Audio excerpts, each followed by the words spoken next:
민재야, 잘할 수 있지? 아무데나 기웃거리지 말고 늘 매사에 침착하고 빨간불 파란불에 흥분하지 말고. 걱정 마. 잘할 수 있다니까 진짜.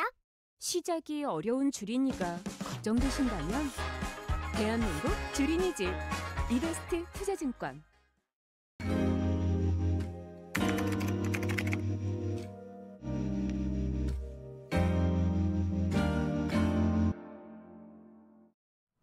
안녕하십니까, 일요일 리서치입니다. 집중을 하셔야죠. 오랜만에 하니까 이게 타이밍을 놓치네요. 그러니까 오랜만에 하면 안 돼. 매주 해야겠어. 네. 워낙 쟁쟁한 사람들이 많아서.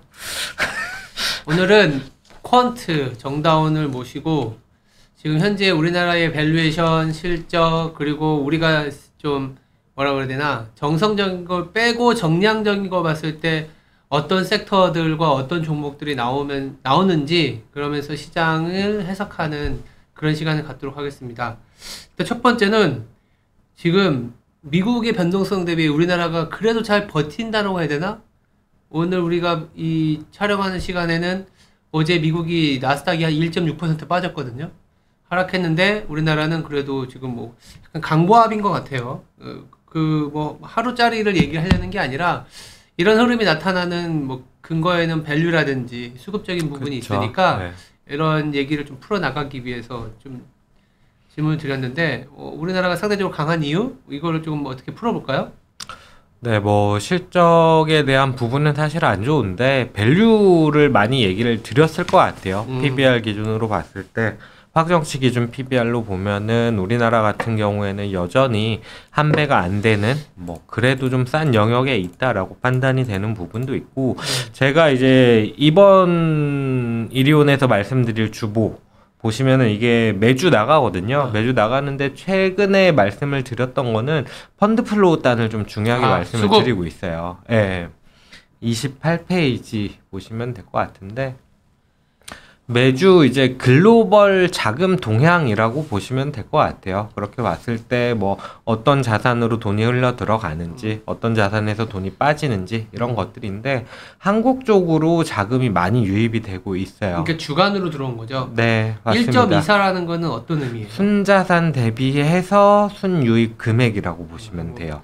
약간 그러니까 시가총액이나 크기를 감안한 그쵸, 규모다. 맞습니다. 그래서 예. 한국으로 네, 절대 금액이 아니라 이제 중국의 그쵸. 금액이 더 크겠지, 그죠? 그렇겠죠. 근데 네. 한국의 어떤 그 순자산 규모 대비해서 인플로우가 그쵸. 굉장히 많이 들어갔다. 예, 예, 자산 대비로 이거를 측정을 해야 실제로 이제 자금이 많이 들어왔는지 적게 들어왔는지를 가늠을 할 수 있기 때문에 네. 순유입 강도라고 보시면 될 것 같고, 이런 관점에서 한국으로의 자금 유입이 늘어나고 있다라는 측면에서 한국이 최근에 글로벌 증시, 특히 뭐 미국 증시 대비해서 상대적으로 견조한 흐름을 보이는 게 아닌가, 이렇게 좀 보고 있습니다. 이런 관점에서 사실 중국의 코로나 이슈가 있기는 했지만 그것만 아니었다면 사실은 더 강도 높게 올라갈 만한 타이밍이었는데 그 부분은 조금은 아쉬운 것 같아요. 근데 강도 높게 네. 올라가기에는 여기 20페이지에 보면 이게 네네. 밸류에이션이 1배가 한 2,500 중반이잖아요.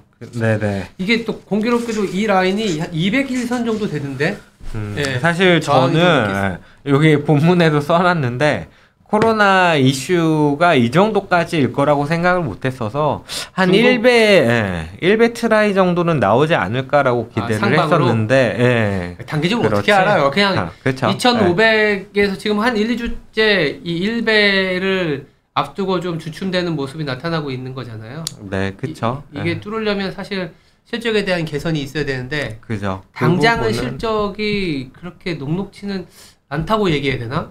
그쵸. 안 좋은 상황이죠. 사실, 실적? 실적 컨센서스 얘기가 나왔으니까 뭐 조금 말씀을 네. 드리면은, 자료는, 실적은 계속 하향 조정되고 있죠.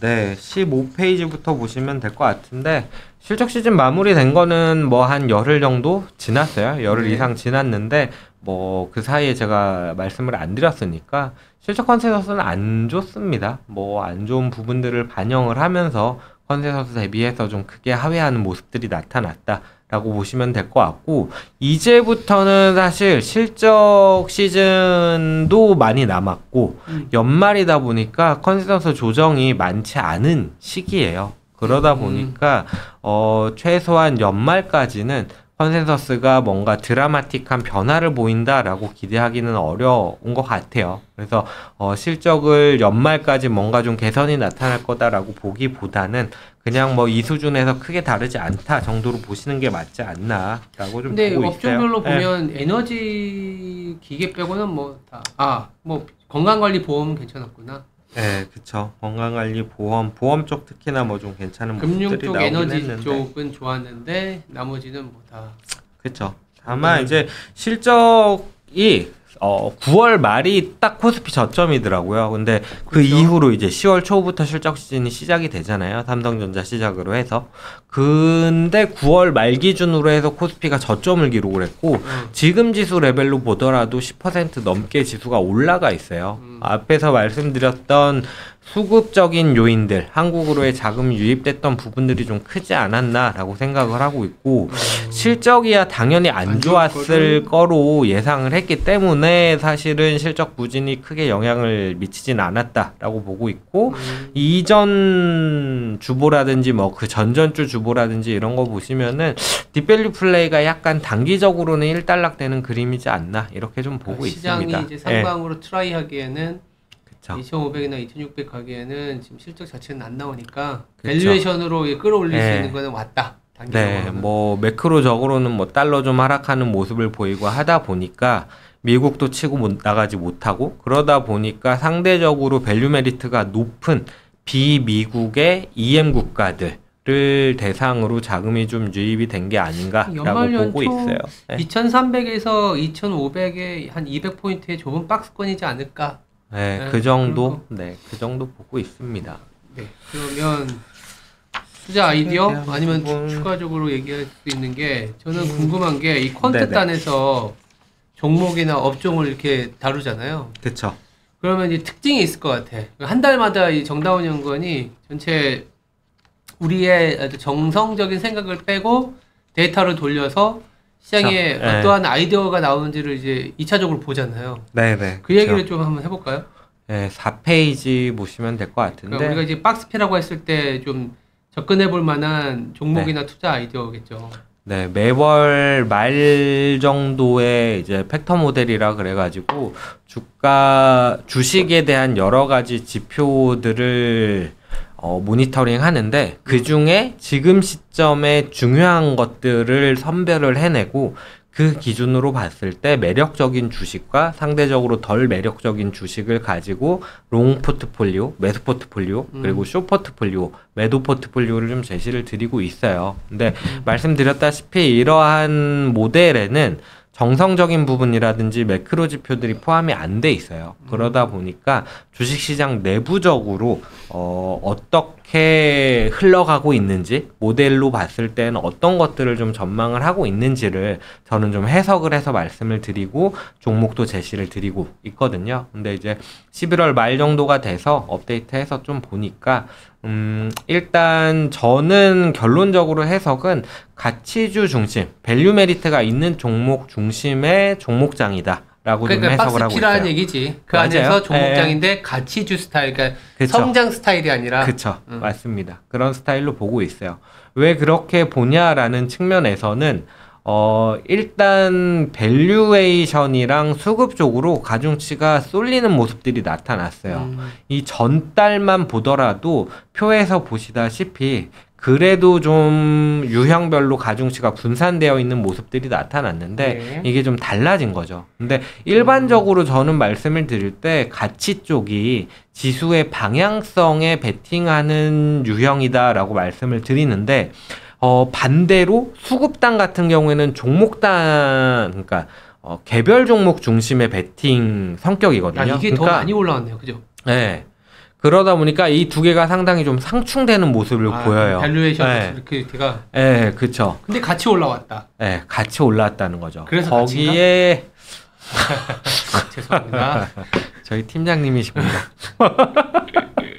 네, 어쨌든 이게 상충되어 있는데 리퀴디티 이 수급적인 그래서, 거와 밸류에이션이 예. 같이 왔다라는 거의 의미는 그쵸. 그런 거에서 저도 이제 의미를 찾으려고 노력을 해봤는데, 종목장에 대한 성격이 조금은 강한 것 같다. 그렇다고 지수의 하방이나 상방을 얘기하기에는 다른 팩터들을 봤을 때 그렇진 않은 것 같아요. 왜 그러냐면은 대표적으로 방어적인 팩터라고 할 수 있는 게 배당이라든지 아니면은 배당 쪽이라든지 디비던드 네네네네. 그리고 퀄리티 쪽이 이제 퀄리티. 대표적인 방어적인 성향이거든요. 근데 음. 이런 것들은 또 가중치가 내려가는 음. 모습을 보였어요. 그러다 보니까 시장의 방향성이라기보다는 종목장에 대한 가능성이 높아 보이고 그 선별 기준은 밸류에 대한 부분일 가능성이 높아 보인다라고 저는 좀 해석을 하고 있습니다. 그러면 종목은 그 밸류와 수급이 좋은 종목을 고르면 돼요? 그렇죠. 아. 그런 쪽을 좀 보고 있는 그럼 거죠. 그거는 뭐예요? 예, 더불어서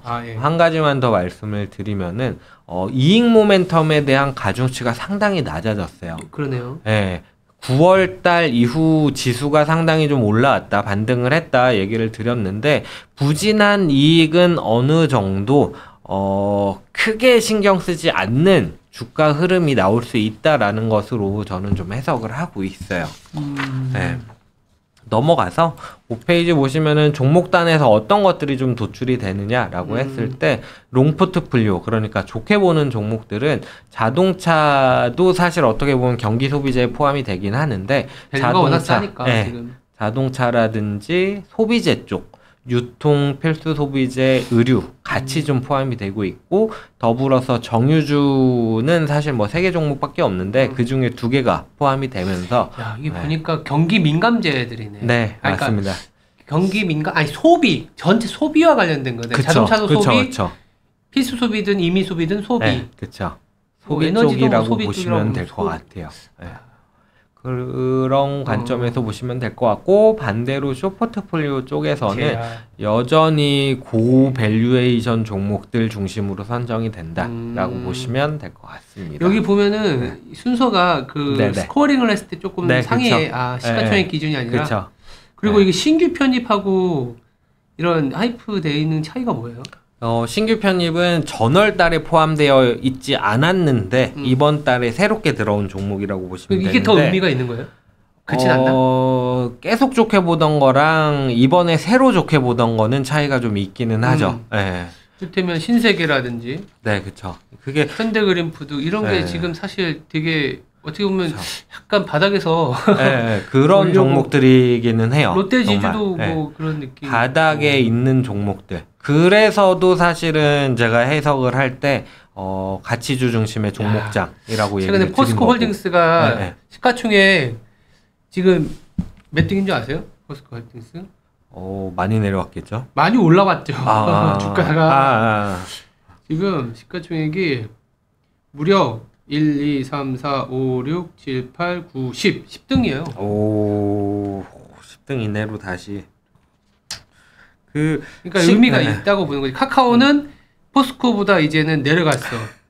네. 그래서 그거의 네. 의미가 어쩌면 네. 주는 시사점이지 않겠나 하는 생각이 들어서. 네. 성장주가 사실은 많이 빠진 건 사실인데 그래도 아직은 좋게 볼 타이밍은 아니지 않나 이렇게 보고 있어요. 뭐 연간 전망이나 세미나 가서나 말씀드리는 부분들은 사이클 상으로 봤을 때도 아직은 좀 아닌 것 같고 23년도 뭐 한 하반기 정도 가까워져야 되지 않나 이렇게 여기에 보고 있어요. 아모레퍼시픽은 여기서도 숏 리스트에 들어가고 있네.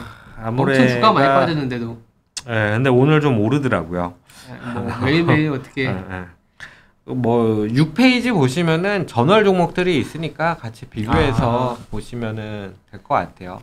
다행히 이번 달 같은 경우는 성과가 좀 괜찮은 모습들을 보이고 있는 상황이고 12월 같은 경우도 뭐 좀 오케이. 한국 시장은 이 정도로 얘기하면 되나요? 네, 그쵸. 그리고 여기 또 주보에 보면 또 우리가 미국 시장도 있기 때문에 미국도 네네. 좀 간단히 말씀을 드리죠. 미국 같은 경우에는 기본적으로 저는 연말까지는 나쁘지 않다라고는 보고 있어요. 근데 뭐 최근에 중국 코로나 이슈 때문에 좀 많이 빠지는 부분들이 있기는 한데 네. 그럼에도 불구하고 연말 쇼핑 시즌에 대해서 요새 이제 발표가 나오는 것들 살펴보면은 걱정했던 것보다는 양호한 흐름을 보이고 있고, 연준 위원들은 매파적인 얘기를 하기는 하지만, 어쨌든 11월 FOMC 의사록에서 확인됐던 것들은 속도 조절에 대한 부분이라고 생각을 하고 있어요. 거기에 더불어서 23년도 상반기쯤이면, 인플레이션이 좀 내려오는 그림들을 예상을 하고 있기 때문에, 제 생각에는,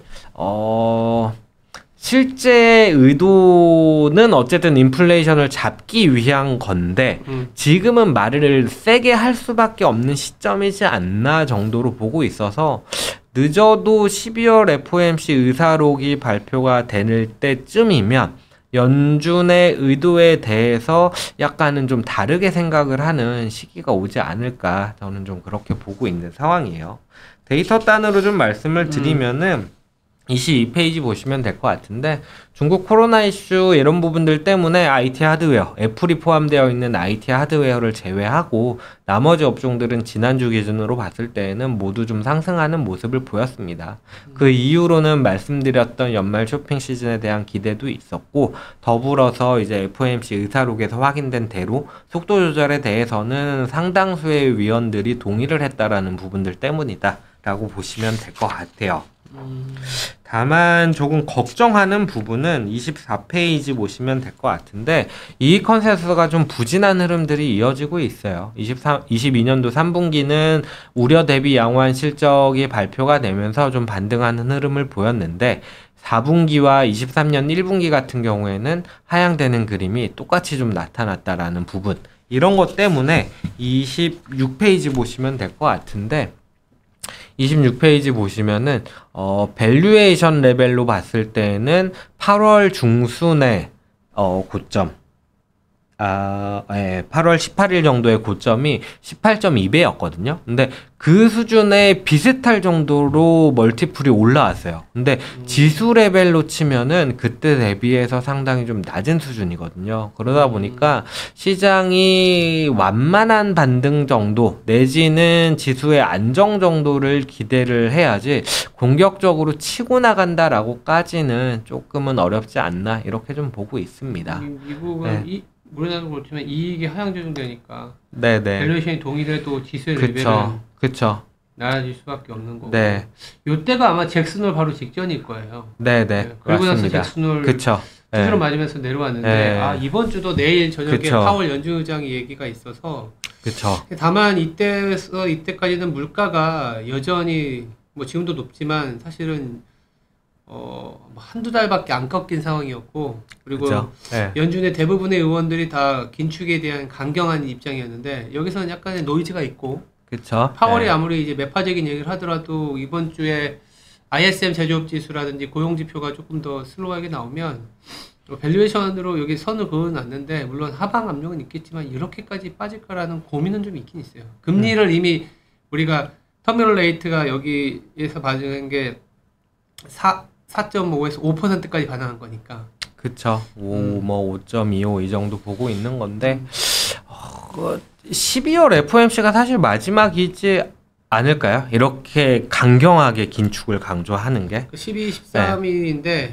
아마 미국의 CPI가 그 FOMC 바로 전날 나오거든요. 그쵸. 네.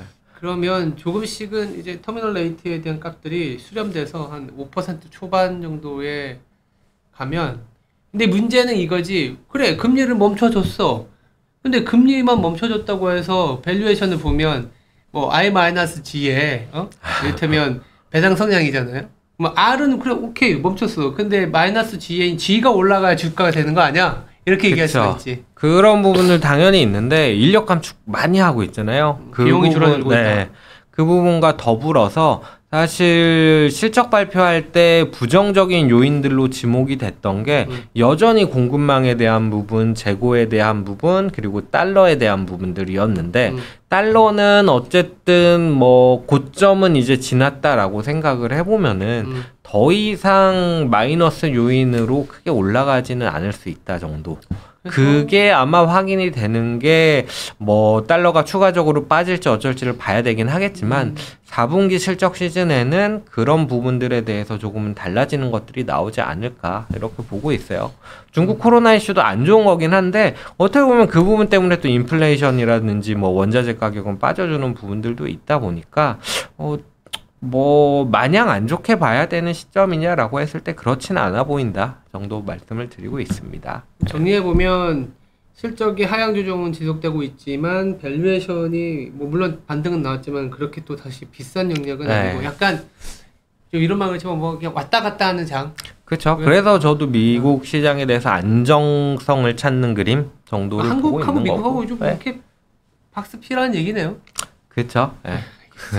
그 안에서 아까 찾았던 게 자동차, 네네. 소비재들 이런 것들이기 때문에 뭐 종목이 저희들은 여기 있는 거를 뭐 추천을 한다기보단 이런 모델을 통해서 그쵸. 뽑아봤더니 이런 종목이다 그쵸. 한번 참고해 주시면 좋을 것 같고 아니면 경우에 따라서는 이 리스트 업된 종목 중심으로 펀더멘탈이나 뭐 밸류에이션이나 배당이나 이런 거 봤을 때 충분히 접근하기 편한 종목도 있으니까 그걸 좀 참고해 주시면 될 것 같아요. 어떤 지표를 중심으로 선별을 했느냐라는 부분 그리고 이걸 어떻게 해석을 할 수 있냐는 부분에 조금은 초점을 맞췄으면 좋겠고 종목 유니버스 자체가 이거는 코스피 200 중심이다라고 보시면 될 것 같아요. 그리고 퀀트적인 접근이다 보니까 어쩔 수 없이 종목 바스켓으로 접근을 해야 되거든요. 그래서 그 안에서 물론 쇼포트폴리오 중에서도 성과가 좋은 게 나올 수 있고 롱 중에서도 안 좋은 게 나올 수 있다. 다만 평균적으로 봤을 때 이런 종목들이 좋은 성과를 가져왔었다라는 점에 좀 초점을 맞춰주시면 좋을 것 같습니다. 레저널한 것 같아요. 이제 밸류와 수급. 밸류가 좋은데 수급이 네네. 들어오고 있는 거. 그러면 결국은 뭔가 하방은 지지한다 뭐 이런 느낌인 것 같으니까 시장 전체의 밸류에이션이 치고 못 나갈 때는 오히려 대안이 될 수 있다. 이렇게 정리가 되겠죠? 네. 알겠습니다. 그러면 여기서 마치고 저희는 또 다음 주에 정다운 퀀트 말고 다른 사람을 모셔와서 또 다른 얘기 아니면 뭐 저기 주보 우리 항상 나오니까 주보를 통해서 이 퀀트나 저도 전략 자료는 매주 쓰거든요. 그래서 어떤 생각과 어떤 시장의 아이디어를 들을 수 있을지 매주 고민하고 있으니까 지켜봐 주시기 바랍니다. 여기서 마치겠습니다. 함께 고민하시죠.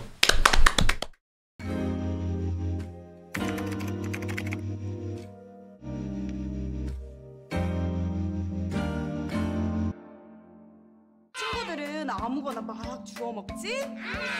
파란불 빨간불에 흥분하지? 친구들 따라서 우르르 몰려다니지? 시장이 어려운 주린이가 걱정되신다면 대한민국 주린이 집 이베스트 투자증권